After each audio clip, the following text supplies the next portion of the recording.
ठीक है। Hello Saurabh, welcome to this meeting. और आने के लिए थैंक यू, थोड़ा सा टाइम देने के लिए थैंक यू, और थोड़ा सा अपना इंसाइट देने के लिए बच्चों को थैंक यू वेरी मच। आप अपना माइक अनम्यूट कर सकते हो Saurabh. Good evening sir. Hello hello guys. Hello सो सौरभ। थोड़ा सा अपने बारे में थोड़ा सा ब्रीफली इनको बताओ कि आपने कैसे इस एग्ज़ाम को क्वालिफाई करा, क्या क्या प्रॉब्लम्स आते हैं, चैलेंजेस आते हैं जब आप एग्जामिनेशन हॉल में घुसते हो, क्योंकि डिस्क्रिप्टिव बेसिकली क्या होता है, एकदम ही अलग अप्रोच होती है जैसे एसएससी यस वगैरह सर। होता है। और आप तो शायद सिविल सर्विसेज की प्रिपरेशन कर रहे थे और यस बीपीएससी सर। में अटेम्प्ट भी दिया था आपने। Yes sir. So yes sir. क्या अप्रोच होनी चाहिए, कैसे अपने आप को मतलब काम करना चाहिए, क्योंकि डिस्क्रिप्टिव पेपर है और जनरल है कि बच्चे जब एग्जामिनेशन हॉल में जाएंगे तो थोड़ा सा घबराएंगे। तो उस यस टाइम सर। में अपने आप को कैसे शांत रखना है और कैसे क्या अप्रोच होनी चाहिए, कैसे क्वेश्चन को देखना है, कैसे उसको सॉल्व करना है, वो थोड़ा सा हमें थोड़ा ब्रीफली बच्चों को बताएंगे ताकि उनको थोड़ा सा आइडिया हो कि कैसे क्लियर करें। Yes sir. सो बेसिकली मैं भागलपुर से हूँ, बिहार से ही हूँ। मैंने सिविल सर्विस की प्रिपरेशन 2 साल पहले स्टार्ट की, 2 ढाई साल पहले।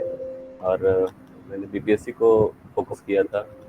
तो वहाँ पर मैंने 68 का मेंस दिया, जहाँ पर ऐसे इंट्रोड्यूस हुआ था। और उसके बाद फिर मेरा ये इधर पटना हाई कोर्ट का भी मेंस चल रहा था, प्री हुआ मेंस चल रहा था। उसी दौरान मैं सर से कांटेक्ट में आया और रैंडमली कांटेक्ट में आया टू बी। तो ऐसा था कि मुझे नहीं पता था कि सर किस तरह से प्रिपेयर कराएंगे, किस तरह से नहीं कराएंगे। बट मुझे ये एक चीज़ था कि मेरे एसेस जो है कोई टेस्ट करे, कोई मार्किंग करे उसके लिए। और मैं घर से ही सब कुछ तैयारी करता रहा था। तो उधर तो खैर बीपीएससी में कुछ मार्क्स के लिए मेरा रह गया था। बट सर को मैंने सब कुछ बताया था कि सर ऐसा ऐसा है, आप मुझे गाइड करो। तो मेरे एसेस जो है सारा पेपर सब कुछ सर ने मार्क किया। और to be very frank, sir ने मुझे पता नहीं 4 आउट ऑफ 5 हर हर हर एसेज में क्यों दिए। और मेरे एसेज को सर ने वाकई में अप्रिसिएट किया था। एंड देन एग्ज़ाम की बात करूँ तो एग्ज़ाम में क्या हुआ कि हमें एग्ज़ाम का पैटर्न नहीं पता था। एक्चुअली उसमें पैटर्न डिस्क्लोज नहीं कर रखा, तो हम लोगों ने प्रीवियस पेपर के बेसिस पे तैयारी स्टार्ट की थी। तो एग्ज़ाम में क्या हुआ कि जाकर के एक ऐसे आना था, लेटर आना था, और प्रेसी राइटिंग का हमने प्रिपरेशन करके रखा हुआ था, और ईडियम्स फ्रेजेस का, हिंदी इंग्लिश बोथ।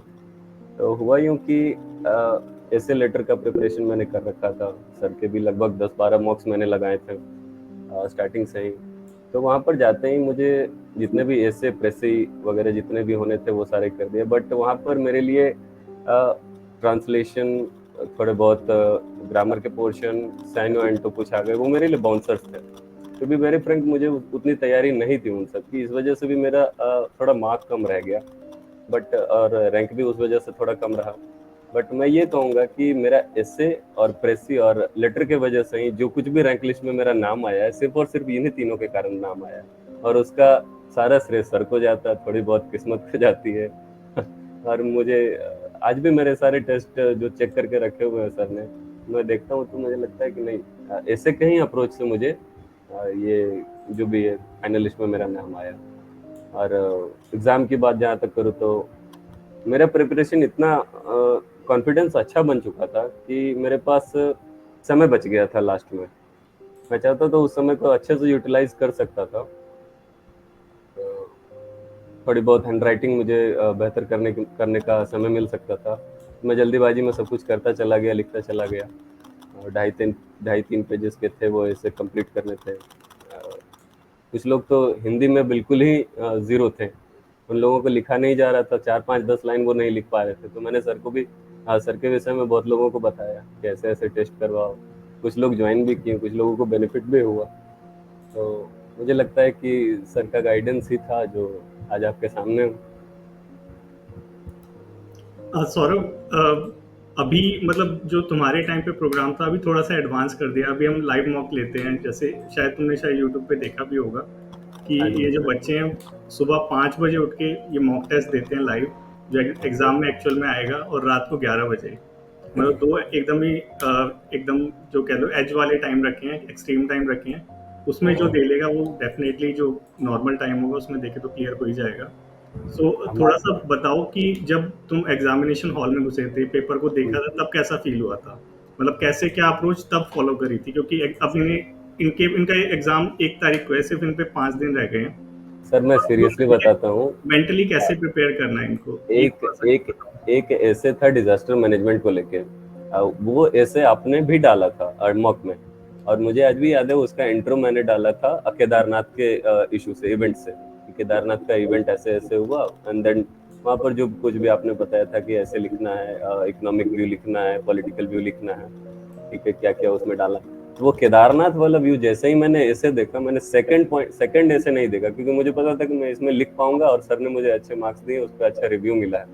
और वो केदारनाथ वाला इवेंट मुझे आज तक याद है सर, उस पर मुझे अच्छा खासा मिला था। तो वो एक ऐसे लिखा था मैंने, देखते हैं वो सर प्योरली प्रैक्टिस पे था, और वो आपका रिव्यू मुझे याद है कि वो आपने दिया था कि ये बेस्ट इवेंट है, आपने जो डिस्क्लोज किया है, और ऐसा अभी तक किसी ने नहीं लिखा। तो वो सच में आज भी मुझे लगता है कि नहीं, ठीक है, एक अच्छा ऐसे लिखा।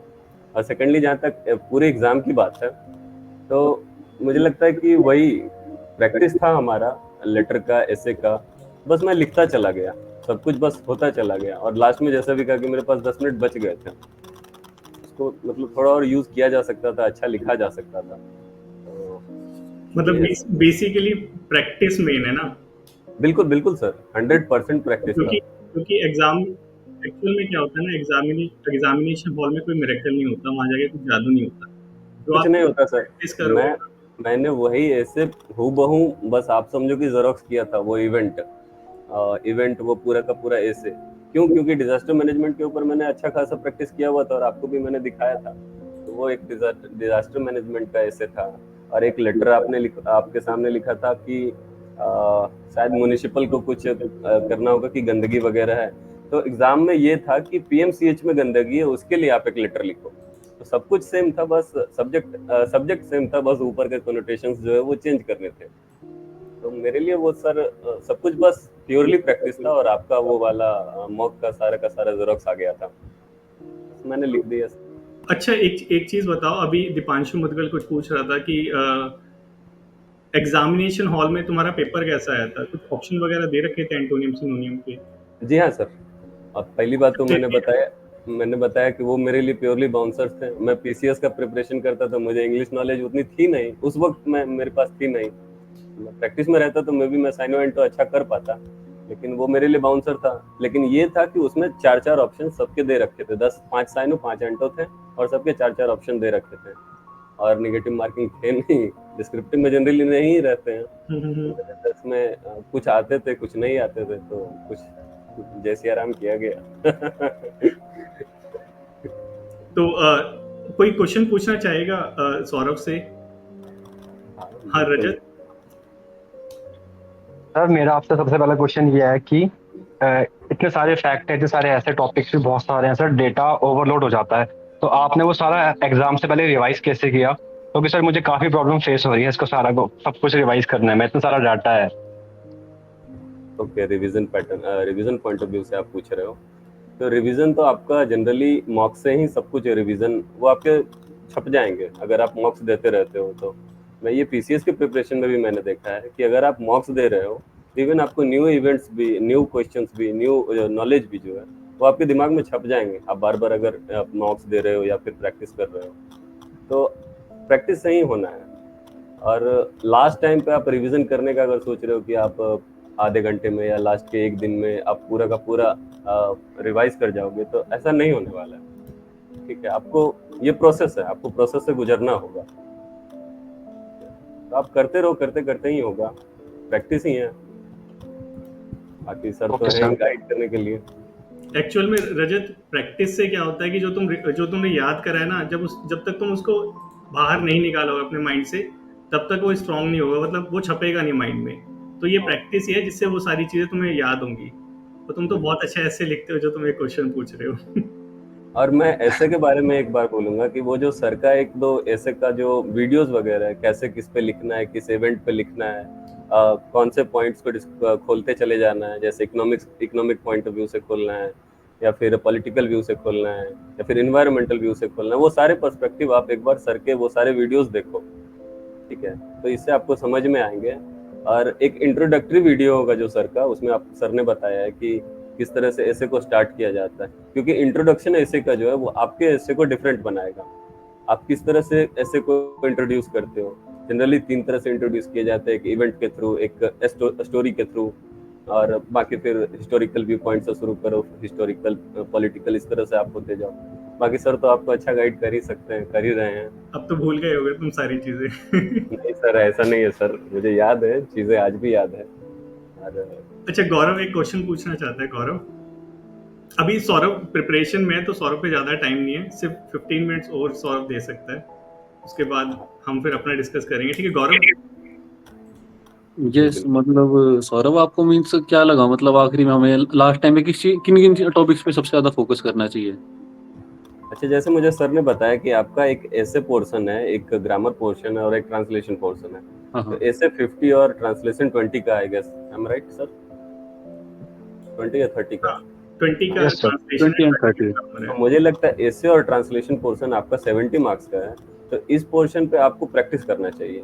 बाकी ग्रामर के पोर्शन का आप रिवीजन या रिवाइज या फिर रट्टा मार जो करो आप वो कर सकते हो, लेकिन ऐसे और ट्रांसलेशन पोर्शन जो है आपका, ये आपको प्रैक्टिस से होना है। आप इसके लिए प्रैक्टिस करते रहो, और वो जो ग्रामर पोर्शन है उसको आप याद करते रहो, या फिर जिस तरह से आप प्रैक्टिस में लाए हुए हो वो करते रहो, ये आपके लिए बेस्ट होगा। मीन्स जय सौरभ, अगर मैं आपसे पूछूं तो मतलब जो ट्रांसलेशन है वो करते हुए मतलब हमें ये चीज ख्याल में रखनी है, जैसे मतलब सेंटेंस, मतलब जैसे वर्ड उसके अंदर स्टार्टिंग में लिख रखा है कि मतलब राम स्कूल जाता है, तो मतलब जैसे उसको उसी सीक्वेंस में लिखना है कि राम गोस टू स्कूल। मतलब समझिए आप मेरा डाउट क्या है? ट्रांसलेशन क्या पैसेज में आता है? हाँ, वर्ड्स की मतलब सीक्वेंस वही रहनी चाहिए, या अगर वर्ड की सीक्वेंस आगे पीछे हो रही हो तो सेंटेंस वैसे ही बनाए? नहीं, मैं समझ नहीं पाया, क्या ट्रांसलेशन आपको पैसेज में आ रहे हैं या फिर 25 गौरव वर्ड? गौरव बोलना चाहता है कि जो ट्रांसलेशन आती है उसको उसी सीक्वेंस में ट्रांसलेट करना है, आगे पीछे करके कर सकते हैं। वो तो प्योरली गौरव, ग्रामर है भाई, आपको तो उसी सीक्वेंस में ट्रांसलेशन करना होता है, नहीं तो उसका मीनिंग चेंज हो जाएगा। हाँ, जैसे जैसे तुम्हें दे रखा है ना, उसी सीक्वेंस में उसे ट्रांसलेट करना है। वर्ड्स अगर नहीं आते माइंड में तो उसका सिनोनियम वगैरह यूज कर सकते हो, लेकिन उसको आगे पीछे नहीं करना। ठीक है? एंड सर मतलब हर एक चीज पे, छोटी छोटी चीजों पे ध्यान, मतलब सर कभी कभार ऐसा होता है कि मतलब ध्यान देना पड़ेगा। हाँ जी सर, मतलब सर आप समझ गए शायद मेरा डाउट सर। हाँ मैं समझ गया तुम्हारा डाउट। देखो, मुझे ऐसा लगता है सर कि ट्रांसलेशन तो सर ग्रामर जिस तरह से ट्रांसलेशन की डिमांड करता है उस तरह से होना चाहिए। तो आप एक बार उस हिसाब से भी ट्रांसलेशन कर सकते हो। खत्री जी कुछ पूछना चाहते हैं आपसे? सर एंड एक चीज और थी सर, मतलब मैंने सर एक मतलब 2-3 टॉपिक्स हैं सर उसके अंदर, मतलब मैंने प्रिपेयर नहीं करे सर 2-3 टॉपिक सर। जैसे सर एक तो films and diversity prepare and करो, सर जुडिशरी। प्रिपेयर करो। अच्छा सर, ठीक है सर। जुडिशरी तो खासकर आप प्रिपेयर करो, जुडिशरी हॉट टॉपिक रहते हैं हमेशा से। हाँ समझ गया सर, समझ गया मैं आपकी बात।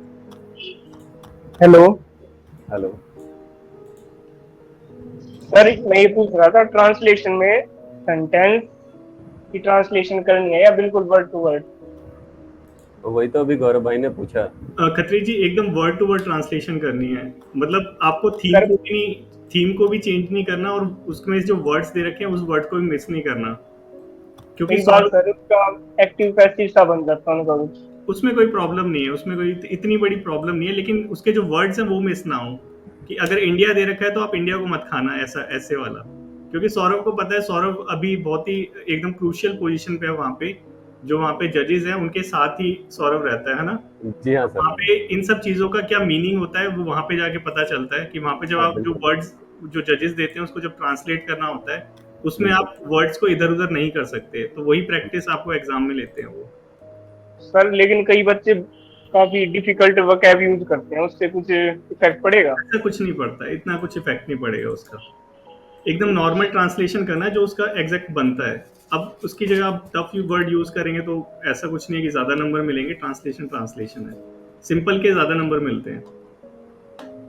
और एक चीज और, सौरभ मेरे को याद है, सौरभ का जब टेस्ट चेक होता था, सौरभ के कंटिन्यू मार्क्स है ना रिड्यूस हो रहे थे, अगर सौरभ को याद हो। और मैं हर उसके टेस्ट में लिखता था कोई बात नहीं तुम बस देते रहो टेस्ट। तो सौरभ ने लिख के भेजा कि मेरे कंटिन्यू रिड्यूस हो रहे हैं मार्क्स, कहाँ मेरे 72 आते थे, मेरे 62 आने लग रहे हो, आप बोल रहे हो एकदम शांत रहो। तो वो जो मार्क्स है वो तो मैं डेलिबरेटली कम करता हूँ ताकि तुम मेहनत ज्यादा करो। ठीक है? लेकिन इसका मतलब ये नहीं तुम अपने टेस्ट देना बंद कर दो, तुम्हें अपने टेस्ट को लिखना ही है, ठीक है? नहीं सर, टेस्ट को मिस नहीं टेस्ट करना। टेस्ट आपको देना चाहिए, टेस्ट ही है जो आपको आगे लेके जाएंगे। मैंने भी लास्ट टाइम में सर को ज्वाइन किया था और कंटिन्यूसली मैंने 10-12 टेस्ट दिए थे, और उसके अलावा भी मैं टेस्ट खुद से लिखता था, बट वो जो सर के टेस्ट के रिव्यूज रहते थे वो मदद किए हैं मुझे, और मैं ये ओपन हार्टेडली बोल रहा हूँ सर।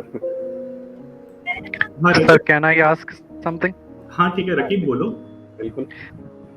भैया सौरभ भैया, ये वर्ड लिमिट है ना, एक्सीड हो जा रही है कभी कभी, कुछ ऐसों में हो जा रही है, कुछ में तो ठीक है। आपकी ये कैसे प्रॉब्लम बिल्कुल, कंट्रोल करें? आपकी प्रॉब्लम बिल्कुल मेरे जैसी प्रॉब्लम है। आपको सर बताएंगे कि आप प्लस माइनस कुछ रेंज होंगे, आप उस रेंज में लिख सकते हो, और आप इस विषय बताया था, मैंने अप्लाई करा था 2-3 ऐसो। तो आप जैसे आप ऐसे लिखते होगे तो कोई एक सब्जेक्ट खोलते हो, सब्जेक्ट मतलब कि एक व्यू खोलते हो, जैसे पॉलिटिकल व्यू खोला या फिर इन्वायरमेंटल व्यू खोला, तो आप उसमें से किसी एक या दो को रिड्यूस कर सकते हो। जरूरी नहीं कि आप सारा व्यू पॉइंट एक लिमिटेड वर्ड में डाल दो, तो आप वहां पर से भी कुछ रिड्यूस कर सकते हो। हाँ, बट ये इंपॉर्टेंट वाले आप रिड्यूस मत कर देना। जैसे अभी डिजास्टर मैनेजमेंट की बात की, तो आप उसमें इन्वायरमेंटल व्यू रिड्यूस मत कर देना, ठीक है? आप उसमें कुछ मतलब रकीब तुम्हें वहाँ पे चूज करना पड़ेगा कि सबसे ज्यादा इम्पोर्टेंट पॉइंट हाँ, कौन सा है, इम्पोर्टेंट वाला आप डालो, उसको मत छोड़ना, बस उसको मत बाकी छोड़ना छोड़ो। आपको। मेरी दिक्कत ये है कि है ना, सर ने सब पढ़ा रखा है, तो मैं सोचता हूँ कि ये भी कर दूं, वो भी कर दूं, वो भी कर दूं, बात सही है दिक्कत बन आपकी, जाती आपके है। पास नॉलेज है, बट यही है ना कि आपको 250-300 वर्ड जो भी लिमिटेड वर्ड है आपको उसमें ही लिखना है। तो आप सेम 300 वर्ड है। बस तो आई विल आप रिमेम्बर नेक्स्ट टाइम। आपको मैनेज रजत, करना। सर और दूसरी बात, ऐसा कुछ नहीं है कि 300 वर्ड लिखा गया तो 300 एग्जैक्ट वर्ड आप काउंट करके लिखो, ठीक है? आप उसमें 5-10-20-25 वर्ड तक भी आप अगर आगे पीछे भी होते हो तो भी कोई दिक्कत नहीं है। Am I right, sir? बिल्कुल राइट है अच्छा, सौरभ। सिर्फ इसी से रिगार्डिंग एक क्वेश्चन, सिर्फ छोटा सा सिंपल, कि A4 शीट जो है उसमें लाइन का इशू रहता है, जैसे बिना लाइन वाली में लिखते हैं तो उसमें काउंट सा नहीं हो पाता सही तरीके से, और वैसे अगर लाइन वाली नोटबुक में लिखते हैं तो उसमें तो समझ में आता है कि इतनी लाइन तक जाना है, इससे आगे नहीं जाना। देखिए, मुझे इस विषय में एक, आपने सही कहा, सही क्वेश्चन पूछा। मुझे इस विषय में स्टार्टिंग में कंफ्यूजन रहा था। जैसे मैं पीसीएस का तैयारी करता था तो उसमें क्या होता है कि प्लेन पेपर रहता है, तो मैंने प्लेन पेपर में लिखना शुरू किया। उसके बाद फिर प्लेन पेपर में मेरा अच्छा खासा हैबिट बना हुआ था। फिर क्या हुआ कि पटना हाईकोर्ट के एग्जाम में लोगों ने कहा कि वो रूलिंग पेपर में कोई क्वेश्चन पूछेंगे, और दिया भी गया था। इससे पहले रूलिंग पेपर ही दिया जाता था, सुप्रीम कोर्ट के भी एग्जाम में रूलिंग पेपर ही दिया जाता था। लेकिन फिर अचानक क्या हुआ, और मैंने प्रिपरेशन भी रूलिंग पेपर में किया, लेकिन अचानक क्या हुआ कि यहाँ पर वही एग्जाम जैसे ही स्टार्ट हुआ वहाँ पर वो वाइट शीट दे दी। तो ये आपका जो शीट है ये डिपेंड करता है कि आपके एग्जाम में किस टाइप के शीट दिए जाते हैं। अगर आपको ये एग्जैक्ट पता है तो आप उसी शीट में प्रिपरेशन स्टार्ट करो, प्रैक्टिस करो। रजत, पिछली सर सर लेट्स सपोज कि आप एग्जाम जब देने गए थे तो आपका सर डिजास्टर मैनेजमेंट आया था। अगर वो ना आके 3 टॉपिक ऐसे आते जिसमें से कि 2 होते, एक तो आपका मेंटल हेल्थ और दूसरा आपका होता let's say condition of sports in India, तो सर, और ये मतलब एक टॉपिक बहुत एब्स्ट्रैक्ट होता सर, तब आप क्या करते? आप कैसे पॉइंट्स इकट्ठे करते? आपने पहले वो पढ़ा नहीं उसके बारे में, तो फिर आप कैसे टैकल करते हो उसको? नहीं, देखिए, पहली बात तो ऐसा है कि आपके पास नॉलेज होना चाहिए, तभी आप उस ऐसे को अटैक करने जाओ, उस ऐसे पे लिखने जाओ। अगर आपके पास कुछ भी नॉलेज नहीं है तो मैं कहूँगा कि आप उस ऐसे पे मत ही नहीं जाओ। जनरली क्या होता है कि हिस्टोरिकल एसेज वगैरह में फैक्ट ज़्यादा आपके पास नहीं रहते। लेकिन जैसे आपने कहा स्पोर्ट्स वाला, तो स्पोर्ट्स को लेकर अगर आप स्टार्ट भी करने जाओ तो स्पोर्ट्स के लिए कुछ हिस्ट्रीज आपको पता होगा, या फिर लेटेस्ट कोई इवेंट डालो। नीरज चोपड़ा का इवेंट से आप स्टार्ट करो कि नीरज चोपड़ा ने 70 साल के बाद ऐसा पहला एथलीट में गोल्ड मेडल जीता। उसके बाद फिर आप वहाँ पे साइड में एक आप स्केलेटन तैयार करो कि क्या क्या लिखा जा सकता है। आप पॉलिटिकल एंगल लिखना चाहोगे तो पॉलिटिकल कहाँ कहाँ पे खामियां है, या कहाँ कहाँ पे खेलो इंडिया वगैरह से प्रमोट किया जा रहा है, या फिर सेकेंडली एक रिसेंट में टॉप चल रहा है, ओलंपिक्स के लिए काम चल रहा है, तो वो सारी चीज़ डालो। उसके बाद फिर आप इसी में एक पॉइंट खोलने जाओगे वुमेन का, तो वुमेन कहाँ पर है। फिर आप देखोगे स्पोर्ट्स में स्पेशली एबल्ड, वहाँ पे जाओ, पैरालंपिक्स वगैरह में जाओ। आप अगर सोचते जाओगे तो आपके पास टॉपिक्स बढ़ते जाएंगे। उसके बाद फिर वो अभी एक भाई ने पूछा शायद रकीब भाई थे, आप याद नहीं, उन्होंने पूछा कि आपके पास ज्यादा हो जाता है, आप खोलते अगर चले जाओगे आपके पास मैटर ज्यादा हो जाएगा, आपको फिर लगेगा कि कहाँ पर रिड्यूस करें। सर मैंने ही पूछा था वो। अच्छा सर, सॉरी आपने ही पूछा था। तो वो आपको लगेगा कि कैसे कम करें। सर लेकिन मान लीजिए ज़्यादा फैक्ट्स ना हो उस टॉपिक पे, ज़्यादा आपके पास डाटा वगैरह सब नहीं याद हो, पता हो, तब कैसे टैकल करें? क्योंकि डाटा और स्टैटिक्स वगैरह सब नहीं डालेंगे तो 0 नंबर मिलेगा। ऐसा कुछ नहीं है, ऐसे is not answer, answer writing वो नहीं है। आपका डेटा जो है आपके ऐसे को अच्छा बनाता है, लेकिन ऐसा नहीं है कि आप उसमें डाटा डालना जरूरी होता है ऐसे में। ठीक है, आप ये नहीं लिख सकते हो कि 72 मीटर का उसने जेवलिन थ्रो किया, आप एग्जैक्ट डाटा नहीं डाल सकते हो ऐसे में। ऐसे इज नॉट आंसर राइटिंग। अर्चना, ये जो नाम लिखना है ना, ये फैक्ट होता है, तो ये भी आप मतलब आपके जो आइडियाज है उसको रीइंफोर्स करता है। तो वो चीज सौरभ बोलना चाहते हैं कि डाटा मतलब यूं नहीं कि आप एकदम पूरा एक्यूरेट लिखें, लेकिन आपको हाँ अपने जो आइडियाज है उनको रिइंफोर्स करने के लिए कुछ चीज देनी पड़ेगी। जी, आपके साथ डेटा जो है आपके, वो आपके ऐसे को अच्छा बनाएंगे, लेकिन ऐसा नहीं है कि वो जरूरी होते हैं उन सब चीजों में। अगर आपके पास कुछ नहीं है, एकदम हाथ पैर मारने का जगह नहीं है, तब तो आपको जनरली जो लिख के चलना है, जो इश्यूज है वो लिखना होगा। वुमेन के लिए, चाइल्ड के लिए, चाइल्ड को कैसे स्पोर्ट्स में सपोर्ट नहीं मिल रहा है वो लिखेंगे आप, कैसे स्कूल में स्पोर्ट्स को ऐड करना चाहिए आप वो लिखो। तो आपको फिर वहां पर से फैक्ट्स मिलते जाएंगे। आपने स्कूल का फैक्ट डाला, आपने चाइल्ड का फैक्ट डाला, आपके पास तो फैक्ट है, आपके पास तो डेटा है ऐसे में, आप अगर गौर से देखो तो। सुयश, तुम पूछना चाहते हो कुछ? Yes sir. भैया ये मैं पूछ रहा हूँ आपसे कि जैसे आप ए से शुरू करते होंगे, जब मैं ऐसे स्टार्ट करता हूँ इंट्रो, फिर उसके बाद बॉडी में आता हूँ, वहां तक तो मेरा नॉलेज और वो सब कुछ सही रहता है, पर जैसे ही मैं कंक्लूजन में आता हूँ तो वो जो फ्लुएंसी और अप्रोच पहले लाइन में रहती है ना, वो आखिरी लाइन तक मेंटेन नहीं हो पाती है। तो उससे क्या होता है कि कंक्लूजन बिगड़ जाता है, मतलब उतना अच्छा कंक्लूजन नहीं होता है जैसा कि इंट्रोडक्शन जितना अच्छा होता है। ये बोर्डम सा आ जाता है लिखते लिखते इसे में। देखिए, मैंने प्रिपरेशन के दौरान ये सीखा कि कंक्लूजन हमेशा प्रोग्रेसिव होना चाहिए, हमेशा पॉजिटिव नोट पे आप कोई भी ऐसे को कंक्लूड करो। ठीक है, तो पॉजिटिव नोट क्या हो सकता है? जैसे अभी स्पोर्ट्स का ही हम बात कर रहे थे, तो आप उसमें कुछ ऐसा लिखो कि स्कूलिंग पे बचपन से ही स्पोर्ट्स में ध्यान दिया जाना चाहिए, या फिर कुछ ऐसे पॉलिटिकल।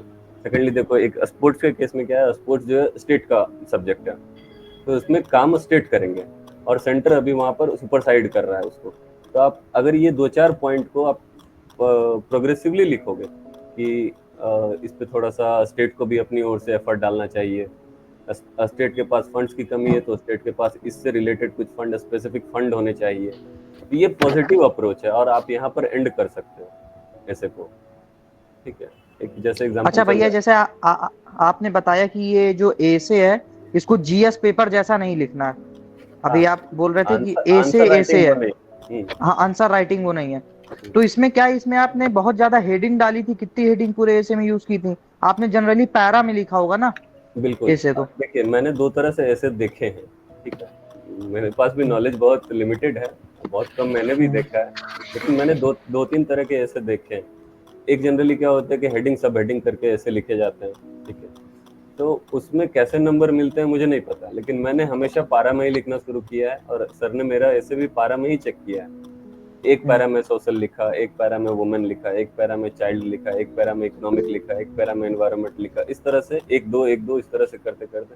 और पैरा भी ज्यादा लंबा चौड़ा नहीं होना चाहिए, ठीक है, ताकि वो बोर्डम फील ना करे, वो बोर ना हो जाए पढ़ते पढ़ते। तो पॉइंट्स में लिखना बुरा आइडिया है ऐसे को? पॉइंट्स तो बिल्कुल नहीं लिखना चाहिए। अच्छा, और हेडिंग कम से कम रखनी चाहिए? सुयश, जो पॉइंट होते हैं ना वो आंसर राइटिंग के लिए होते हैं। अगर तुम ऐसे में लिखोगे तो मतलब डिफरेंस कैसे क्रिएट करोगे? ऐसे में सर मैंने दरअसल ग्रेजुएशन में बीए किया हुआ है, तो मेरी वो आदत पड़ी हुई है। नहीं, ऐसे में आप पॉइंट से बचो, ऐसे में आप फ्लो चार्ट बनाने से बचो, ऐसे में आप डायग्राम बनाने से बचो। ठीक है, ऐसे में आप मैप्स बनाने से बचो। ये सारी चीजें ऐसे में नहीं होती है। हाँ, हेडिंग सब हेडिंग मैंने देखा है। हाँ तो सर, मेरा क्वेश्चन आपसे है, तो मुझे हेडिंग डालनी चाहिए कि नहीं? देखिए, मैंने हेडिंग नहीं डाला है, लेकिन सर के पास ज्यादा पेपर आते होंगे, सर उसको अच्छा मार्क करते होंगे, तो मैं भी सर ज्यादा अच्छा बता पाएंगे। मतलब मेरे को हेडिंग अच्छी लगती है पर्सनली, लेकिन तो ऐसा नहीं है कि डालनी है, लेकिन डालो तो अच्छा है। हेडिंग वाले मैंने भी बहुत सारे ऐसे पढ़े हैं। और वो वाकई में अच्छे लगते हैं देखने में। गार्गी।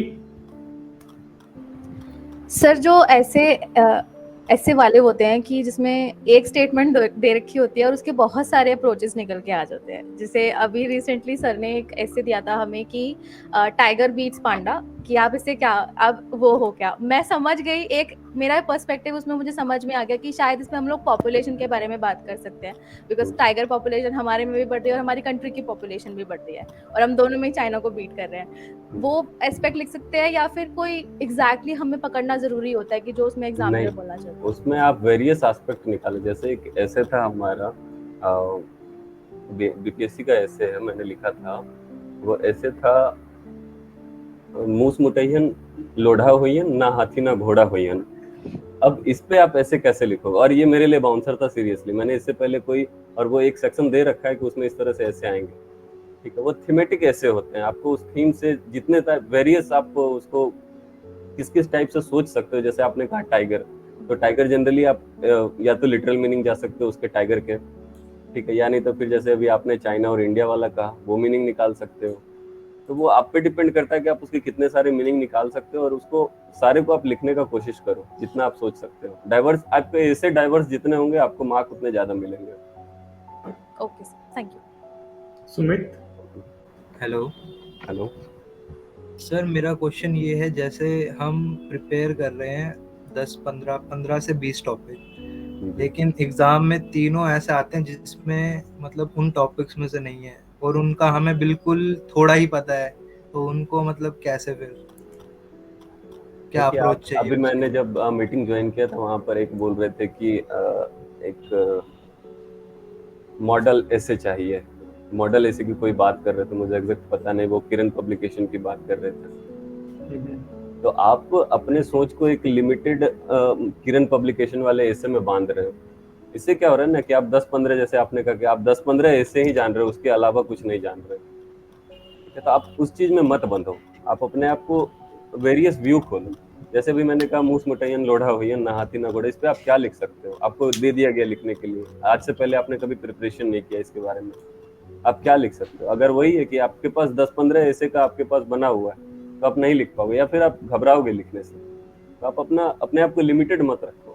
एक मॉडल आंसर में हम लिमिटेड हो गए, एक 10-15 ऐसे में हम लिमिटेड हो गए। आपके पास थोड़ा सा अपना स्कोप बड़ा करो और ज्यादा थॉट प्रोसेस को डेवलप करना पड़ेगा। थॉट प्रोसेस को आप डेवलप करो। आप 10-15 ऐसे को ये मत मान लो कि यही ऐसे आने वाले हैं और इसमें मैं ये लिखूंगा, इसमें मैं ये लिखूंगा, ठीक है। हाँ जी, ठीक, थैंक और यू। और सुमित, ये जो 15 लेक्चर्स है ना, एक बार देख लेना दोबारे। पहले वाले से तो सौरभ बहुत ज्यादा एडवांस है ये वाले लेक्चर, इसमें सारी चीजें कवर हो जाएंगी। एक बार तुम कनेक्ट करना सीख जाओगे ना, तुम्हें लगेगा कि तुम्हें मैक्सिमम पता है। 80% तुम्हारा कवर हो चुका है, अब 20% आएगा, उसके लिए तुम्हें अपना दिमाग लगाना पड़ेगा। और आपको लगेगा ना कि आप एक ऐसे का प्रिपरेशन कर रहे हो, वो दूसरे में काम नहीं आएगा, तो ये गलत है। आपका एक पॉइंट दूसरे ऐसे में भी यूज हो सकता है। तो आप ओवरऑल 10 ऐसे की प्रिपरेशन मत करो, आप एक ऐसे की प्रिपरेशन करो, पूरा का पूरा ओवरऑल ऐसे। सूरज। सर, मेरा ट्रांसलेशन से रिलेटेड डाउट है कि जैसे सपोज करिए कि आया कि होली और दीपावली मनाई जाती है, तो हम इसको ऐसे लिखेंगे कि होली एंड दीपावली सेलिब्रेटेड, या फिर ऐसे भी लिख सकते हैं कि we celebrate Holi and Diwali, ऐसे टाइप? क्या चीज सर? जैसे मतलब कि जैसे ट्रांसलेशन में आता है ना कि जैसे होली और दीपावली हमारे द्वारा बनाई जाती है ना, तो हम इसको ऐसे लिखेंगे, ऐसे लिख सकते हैं कि we celebrate Holi and Deepavali, या फिर ऐसे ही लिखना पड़ेगा कि होली एंड दीपावली? सूरज, एक्टिव और पैसिव दोनों ही करेक्ट स्टेटमेंट होती है ना, दोनों। अगर ऐसा तो नहीं कि एक्टिव है तो वो एक्टिव ही रहेगी, उसको पैसिव नहीं बना सकते, दोनों करेक्ट स्टेटमेंट रहेगी। तो जो तुम बी करके लिख रहे हो वैसे भी लिख सकते हो, जैसे अभी भेजा वैसे भी लिख सकते हैं, दोनों ही करेक्ट स्टेटमेंट। अच्छा सर, मतलब एग्जैक्ट जैसे जो वर्ड जैसे होली दीपावली आगे दिया है तो जरूरी नहीं है कि हम उसको आगे ही लिखें। हिंदी की इंग्लिश ट्रांसलेट करते हैं तो थोड़े वर्ड आगे पीछे होते हैं एक सेंटेंस में। सेंटेंस आगे पीछे मत करना, वर्ड्स आगे पीछे हो सकते हैं, ठीक है। मीनिंग चेंज नहीं होना चाहिए, जैसे रिया बोल रही है। एग्जैक्टली। हाँ सर, मीनिंग तो और सर जैसे जो आपने कल ऐसे दिए थे कि जैसे पांडा नहीं टाइगर बीट्स पांडा, तो सर इसका इंट्रोडक्शन कैसे लिखेंगे? ये तुम थोड़ा सोचो, सारी चीज अच्छा और सर वैसे अच्छा सर वैसे मतलब हमें टाइगर और हमें एलिफेंट भी तो कहा जाता है ना? एलिफेंट कहाँ कहा जाता है यार हमें? सर वो मैंने एक वो देखा था जिसमें एलिफेंट मतलब ये इसको ड्रैगन को मार रहा है, तो वो एक न्यूज़ में एक वो आया था जब ये हुआ था गलवान क्लैश हुआ था, तब उसका वो देखा था मैंने, तो सर उसमें तो एलिफेंट और ड्रैगन था। कोई नहीं, टाइगर हमारा नेशनल एनिमल है, इसको थोड़ा सा याद रखना बस, ठीक है? अच्छा सर ठीक है सर याद। सुमित सिमोय, सुमित अच्छे क्वेश्चन पूछता है। Sumit Simoli, yes sir.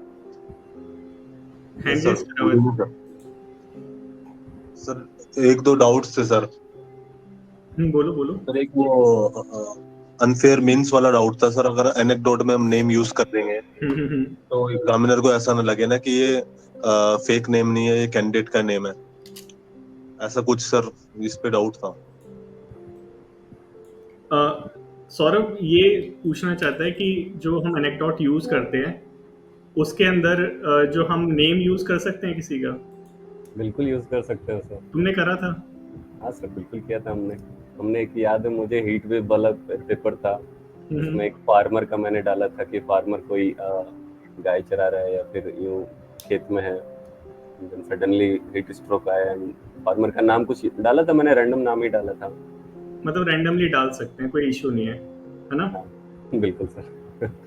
ठीक है Saurabh, thank you so much for giving us your time, और मेरे को पता है कि तुम्हारा प्रिपरेशन चल रहा है और तुम्हें अभी पढ़ना है, और 7 मिनट मैंने ज़्यादा ले लिए। नहीं सर ऐसा कुछ नहीं है, लेकिन तुम अपनी प्रिपरेशन अच्छे से करो और हमें जल्दी से न्यूज़ सुनाओ कि भाई तुम डिप्टी कलेक्टर बन गए हो। सर बिल्कुल सर, ठीक है, आप लोग आपकी ब्लेसिंग्स है सर।